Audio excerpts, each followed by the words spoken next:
Boa tarde. Nesse segmento do Visão Libertária, vamos ao artigo escrito e narrado por Peter Turguniev. Enorme manifestação pró-armas na Virgínia coloca o governador em saia justa. Esse é um vídeo de follow-up, tá? Nós já tratamos desse tema num vídeo há coisa de 4 dias atrás, o link vai estar nesse izinho aí na tela. O estado da Virgínia, desde as últimas eleições, está totalmente sob o poder dos democratas socialistas de esquerda. Não apenas o chefão da máfia estadual, que gosta de ser chamado de governador, Ralph Northam, é democrata, mas também o Congresso Parasitário Estadual da Virgínia e até o Senado Parasitário Estadual tem maioria canhota democrata. Sim, eles têm isso lá em Trumpilândia, Senado Estadual Parasitário. Não dá ideia pros parasitas aqui de Banânia não, hein? Eles iam adorar isso. Pois bem, tendo maioria em tudo, isso abriu a oportunidade de inventarem vários rabiscos aleatórios esquerdistas em papel higiênico usado, que esse pessoal socialista chama de leis. Por exemplo, a SB 16, que proíbe assault rifles na Virgínia,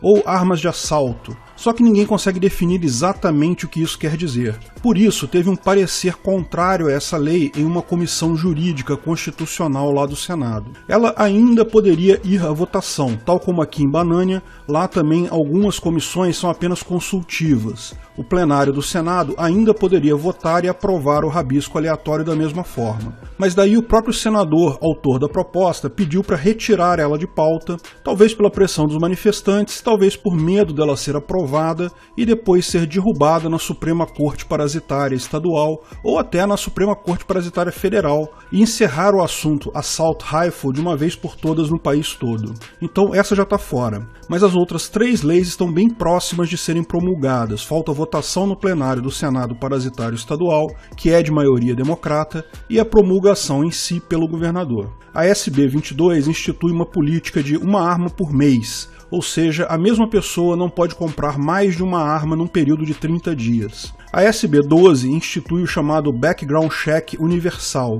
ou verificação de antecedentes para qualquer transação de armas. Já existe hoje, lá na Virgínia, a verificação de Background Check nas lojas. Se você for comprar uma arma numa loja na Virgínia, eles vão checar se você tem algum antecedente criminal. A lei, porém, diz agora que mesmo entre particulares vendendo armas entre si, eles teriam que fazer tal verificação.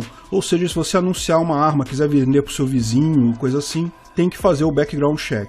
Também inviabiliza a venda de armas em feiras de armas, que é algo muito comum lá em Trumpilândia. Lógico, ninguém tem ideia de como funcionaria isso, como uma pessoa vai fazer o background check de outra pessoa. E esse rabisco também inclui limitações de clubes de tiro, locais para prática de tiro, um monte de restrições técnicas, mas que no fundo dificultam a compra e uso de armas. Finalmente, a mais perigosa delas é a SB 2, que institui a política de red flag, o que significa que um juiz parasitário pode, em um processo, com base em meras evidências de risco, ordenar o confisco de armas de uma pessoa. Veja, a pessoa não fez nada, mas o juiz achou que ela está em risco de fazer alguma coisa e assim determina o confisco de armas daquela pessoa. Sim, e se você está pensando nisso, aqui em Banânia isso é padrão na nossa legislação, tá? Qualquer juiz pode fazer isso. Lógico, não existe comunismo mais à esquerda que os rabiscos aleatórios paridos pela máfia de Brasília. Então, das 4 leis, 3 ainda podem ser aprovadas, mas não é só isso.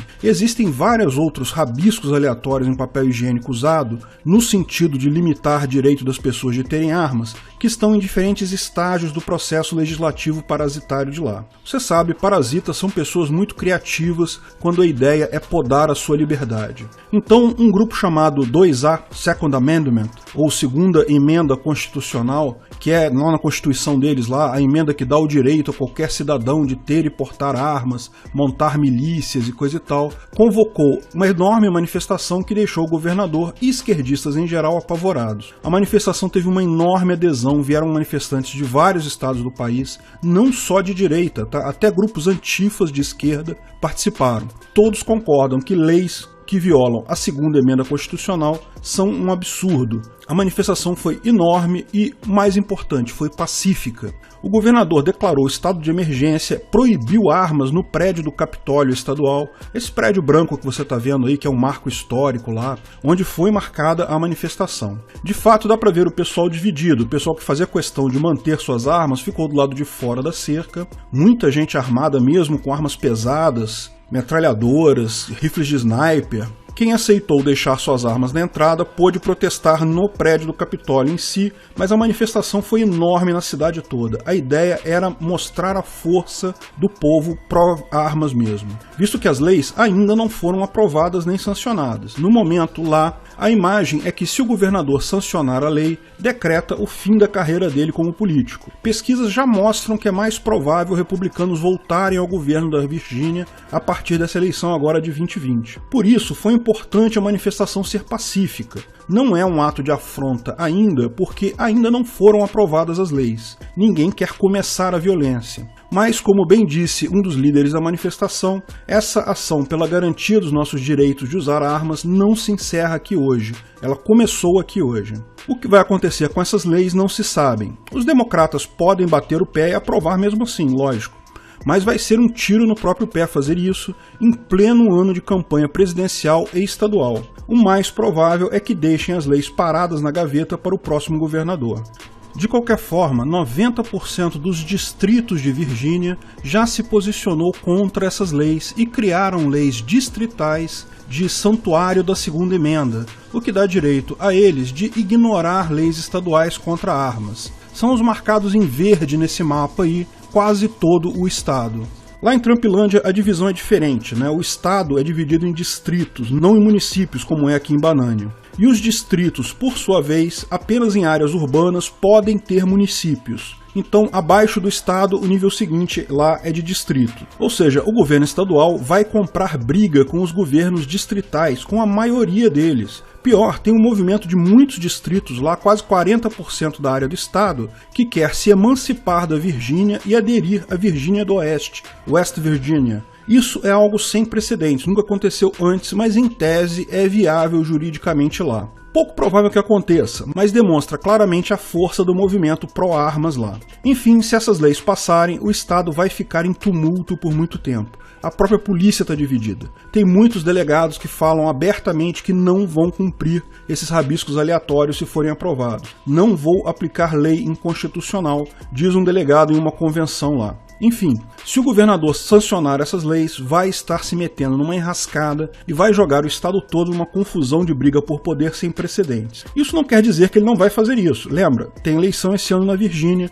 depois dessa lambança já é pequena a chance dos democratas continuarem no poder, já é grande a chance dele mesmo, o Ralph Northam, ter morrido politicamente. Pode ser que, no último ato do seu governo, ele aprove isso até para deixar a lambança para o sucessor. Se fizer isso, vamos combinar, o cara tem coragem. Todo mundo viu a força do movimento de defesa dos direitos naturais lá. Quisera eu um dia ver 1% disso aqui em Banânia do Sul. Obrigado pela audiência. Se gostou do vídeo, não deixe de curtir e compartilhar. Se inscreva no canal para a gente chegar a 50k inscritos. 50 mil inscritos eu vou fazer uma live de face review, vou mostrar meu rosto e bater papo sobre assuntos aleatórios. E se você também for na Anarcapulco, o Congresso Anarquista Mundial que vai acontecer agora em fevereiro de 2020 na cidade de Acapulco, mande uma mensagem no e-mail ancapsu@gmail.com. Vamos marcar um chopp lá em Acapulco. Até a próxima!